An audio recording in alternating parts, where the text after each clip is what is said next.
Primary instrument is trumpet, but I always had the piano background when I was starting, just to help with my improvisation, and then of course expanded on that. There's not always a lot of horn work out there, so I picked up piano so I can work more.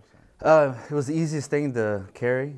I didn't have to set up and break down a whole lot of things, put it on my shoulder, and I was gone. But I actually got inspired by a trumpet player in a movie called Mo Better Blues, and the trumpet player on there was Terrence Blanchard.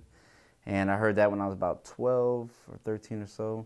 And my uncle played trumpet. It just all made sense. So my whole family is all musicians, church musicians.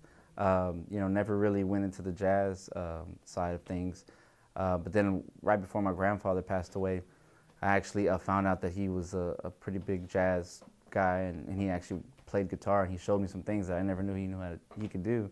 So I got to experience that about maybe 4 months before he passed away. But all those years I didn't know, but I learned to appreciate his knowledge and the things he did know. So it was it was very rewarding, actually.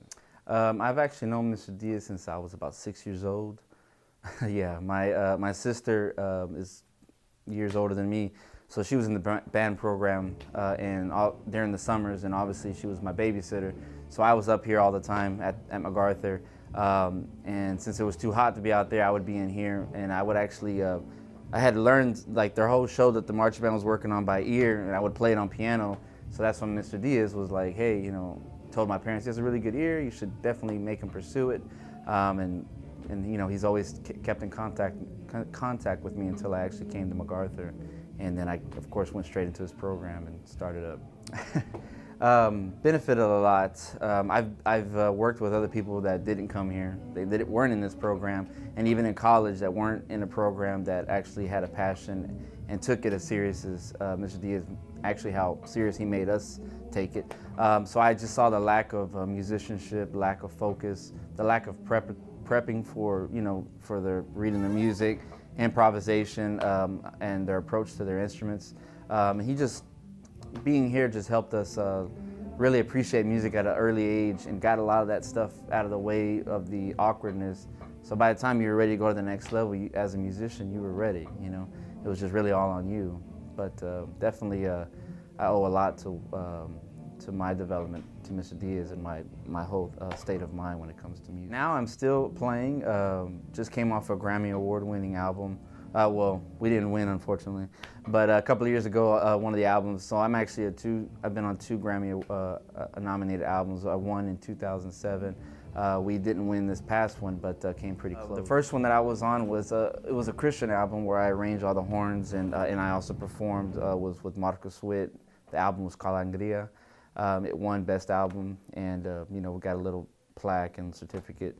And then the last one with Israel and New Breed, Jesus at the Center, just this past couple of weekends ago, it was nominated, but didn't win. But again, I was on there performing, playing trumpet on that as well. I've met doctors, I've met lawyers, I've met successful people in other industries that have all were in a band program or played some kind of instrument.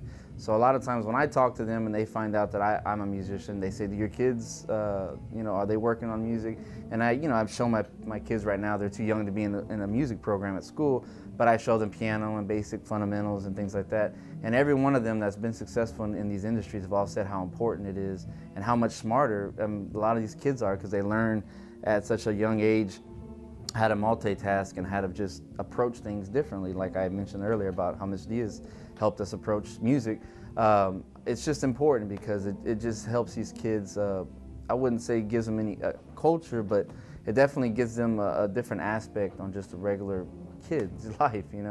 Just gives them more to focus on. It kind of teaches them to be organized. It kind of helps them just in general with school. I mean, I know like a couple of years ago, one of the lead saxophone players here is valedictorian of MacArthur, of this high school here, and I don't know if that's the first time, but I think that was pretty amazing. And he actually went to school in Harvard, and he's his first semester here, and he's been in the program, been in music all his school years, so it's definitely important. And it'd be a shame if they don't see that and don't really just nurture it and produce some great kids and some great people. Still Terrence Blanchard, who inspired me. I love him. I mean, everything about him. I can hear a song.